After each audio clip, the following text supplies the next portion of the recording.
That if Pac was alive, it would have been a whole different story. And as much money as Jay-Z has, he still hasn't accomplished what Tupac accomplished before he was at 25 years old. Tupac, he really had an issue with Jay-Z. He really didn't like him then. Not at all. Now, once he got on, did he ever reach back to you? Yeah, Jay had me come and do Summer Jam with him one year. I think that was the time when Me and Pac went in the studio and did a song together. And then them little dudes. Outlaws. Yeah. They came, like, as soon as we got there, they came up to Pac talking about, yo, Lauryn Hill dissed you, Mobb Deep dissed you, this and that, and da. So then Pac went in the studio and started writing. What if the biggest name in hip-hop didn't climb the throne? He quietly erased everyone who helped build it. Before the private jets, billion-dollar deals, and Grammy speeches, Jay-Z was just a kid chasing a dream, one that Big Daddy Kane believed in more than anyone. But as Jay rose to the top, something strange started happening. Mentors vanished from the story. Rivalries turned deadly. And Tupac, he saw it all coming and tried to warn us. This isn't just about old beef. It's about power plays, fear, and a legacy built in the shadows. And once you see the full picture, you'll never look at Jay-Z or hip-hop history the same again. Tupac is a lyricist. See what I'm saying?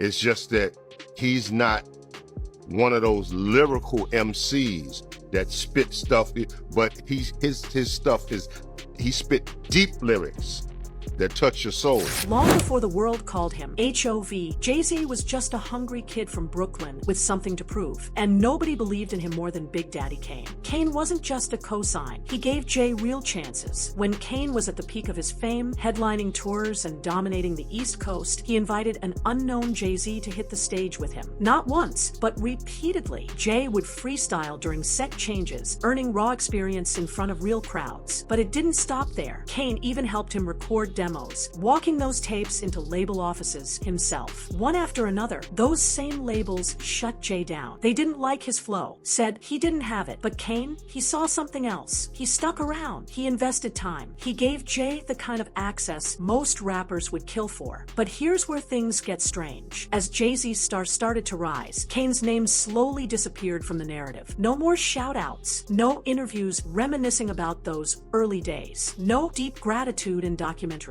Just silence. Sure, Jay briefly mentions Kane in his memoir, Decoded, a quick line about learning pacing and stagecraft. But that's it, a footnote. And when you look closer, it starts to feel less like a simple omission and more like a quiet erasure. Because Kane wasn't just an influence, he was a bridge. He handed Jay the mic when nobody else would. And yet, when Jay finally took the spotlight for himself, Kane wasn't standing beside him. He was already in the shadows. And that silence, it spoke volumes. But this wasn't the only voice Jay would leave behind on his way up. I heard that no one really wanted to sign him when you were shopping him around the record labels. Is that true? Yeah. This was, I want to say, I don't know, 90, 91 maybe.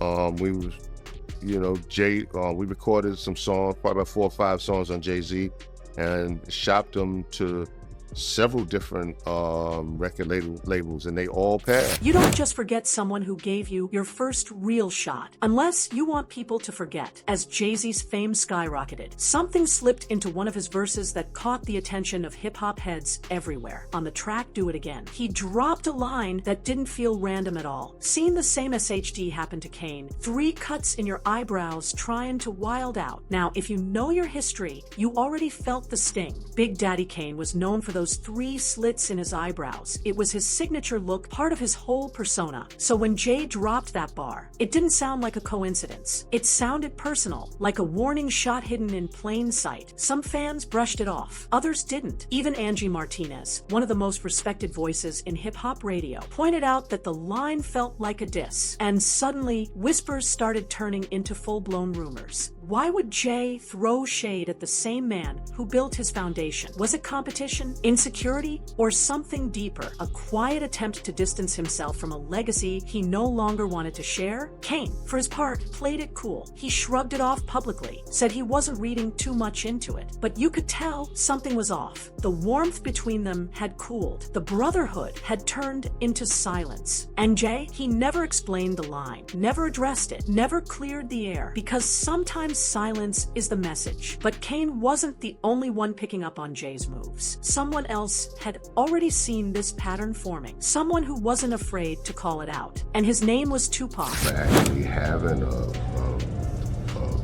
record deal through a production deal with someone else and recording, and then the next thing you know, someone else on the label. Tupac saw it coming before anyone else. While Big Daddy Kane was stepping back from the spotlight, Tupac was stepping forward, louder, sharper, and more dangerous than ever. And he wasn't just rapping, he was pointing fingers. Pac wasn't afraid to say what others whispered behind closed doors, that the game was shifting, and not in a good way. Real artists with heart and message were being replaced by a new wave chasing money, image, and industry clout. It wasn't about skill anymore. It was about strategy. And Jay-Z, his name was already being floated as part of that shift. To Pac, Jay represented everything that was starting to go wrong.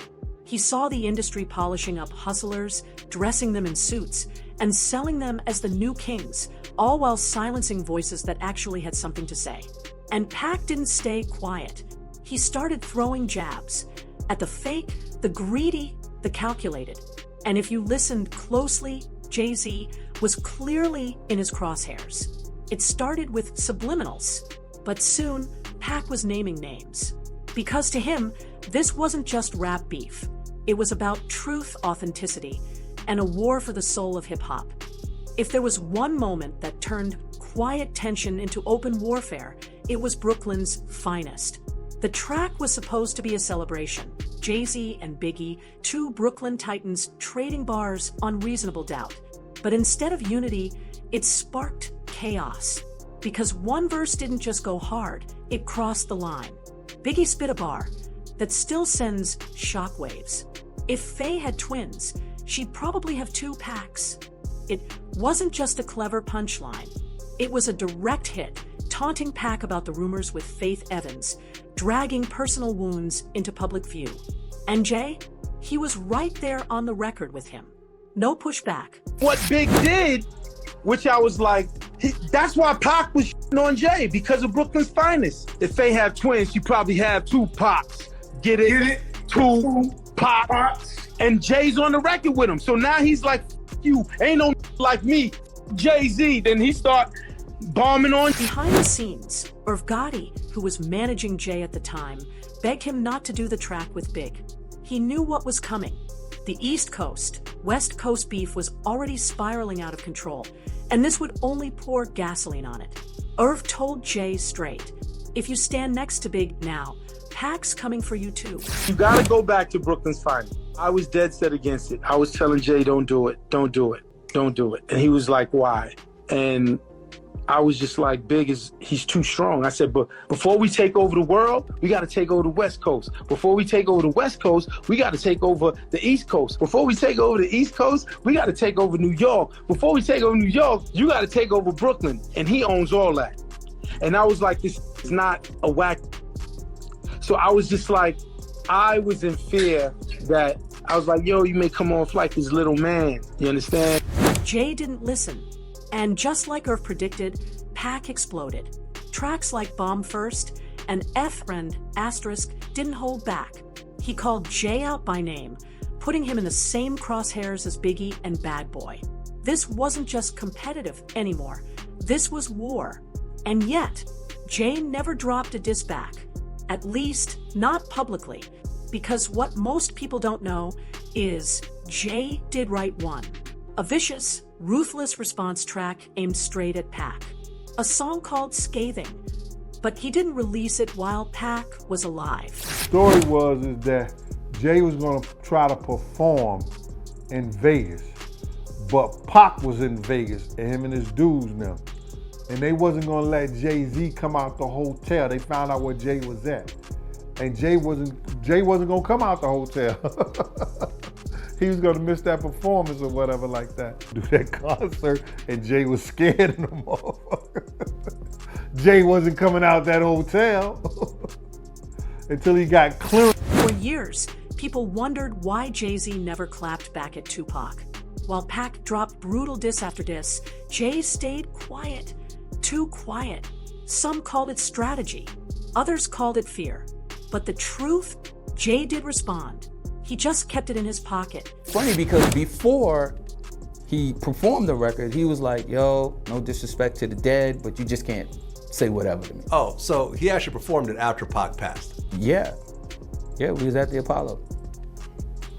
It was, I will say this, if you can find anybody who was at that show and the Apollo was packed, they will tell you that it was absolutely crazy, the things he was saying. I was like, Lord Jesus. Like when you know when you hear something, it's one thing, but then when you hear it performed, it's like, jeez. It was super. The track was called Scathing, a direct, no-holds-barred attack aimed squarely at Tupac. Word is it was brutal, line after line tearing into Pac's name, legacy, and persona. Jay wrote it during the height of their tension, when Pac was still alive and firing shots. But he never dropped it. He kept it shelved. I think Pac was more upset that that word was getting back to him, that the people that did do this to him was affiliated one way or another with Biggie and him, whether they was extorting him or word got back that they was going to do this to Pac. So this is one of the reasons that Pac was locked away. Why? Maybe he thought releasing it while Pac was alive would backfire. Maybe he knew he couldn't match Pac's emotional weight in a public war. Or maybe he was just waiting for the moment Pac couldn't answer back. Because just weeks after Pac was gunned down in Vegas, Jay stepped on stage at the Apollo Theater and performed Scathing live. And what he said on that stage, according to DJ Clark Kent, it was absolutely crazy. No holding back, no coded lines, just raw aggression. Before the beat dropped, Jay said, "No disrespect to the dead, but you can't just say whatever to me." The crowd was stunned. This wasn't a freestyle. This was pent-up rage. A message, not to Pac, but to everyone watching. Jay hadn't forgotten. He was just waiting for the world to stop listening to Pac so he could speak louder. And the wildest part, the track was never officially released. Just a live performance. One night, one crowd, one message. Bro, you filled them shoes though. You feel you came in and you know what I'm saying? So we definitely give thanks for you. You know what I'm saying? Because you definitely, came in and I just know how much Big like really looked up to Jay. You know what I'm saying? They looked up to each other. And yeah, that is crazy to have to step into the shoes of like two people. Because that's all it was those two people. And they had like the game, they had things on lock. Hov was coming, you know what I'm saying? But like, it was like these two cats was just so big, you know what I'm saying? And then so it's like to have all of that, like, come on you and have that responsibility to keep this shit fly and keep the art of it going.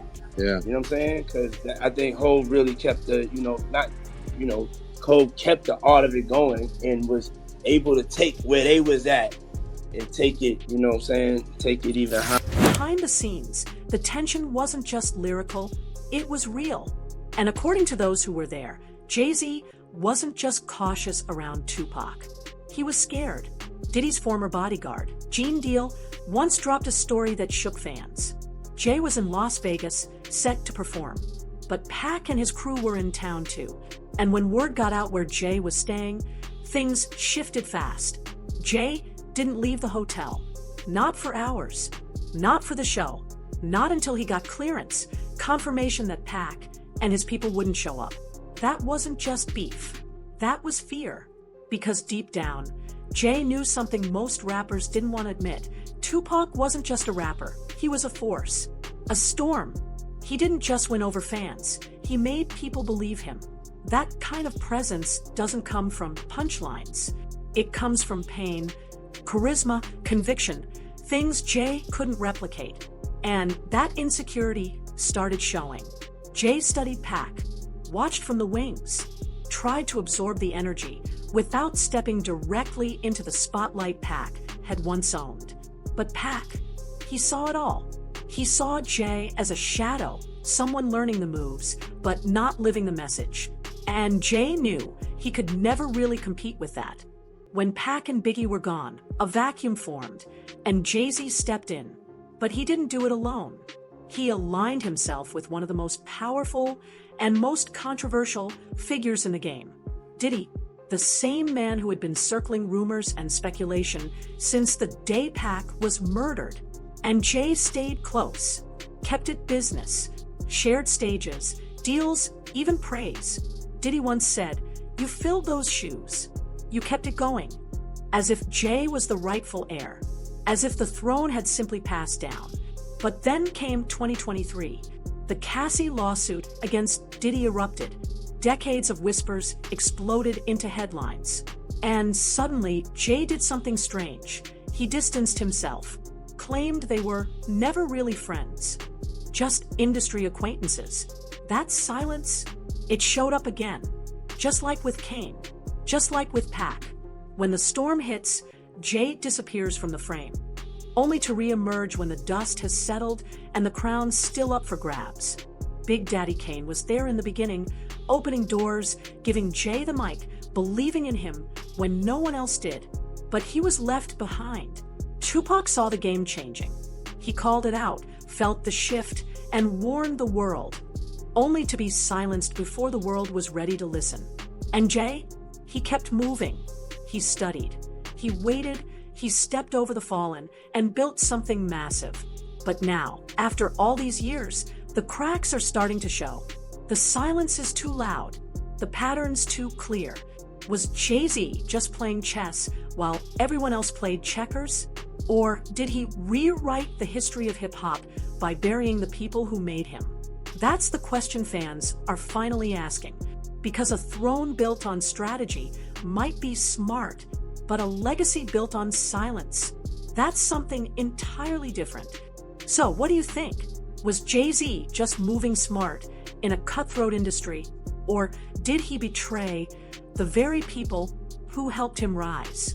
Was his fear of Tupac about survival or guilt? And does his silence speak louder than anything he's ever rapped?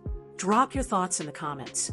And if you made it this far, you already know this isn't just music history, it's a power story that's still unfolding. I'll catch you in the next one.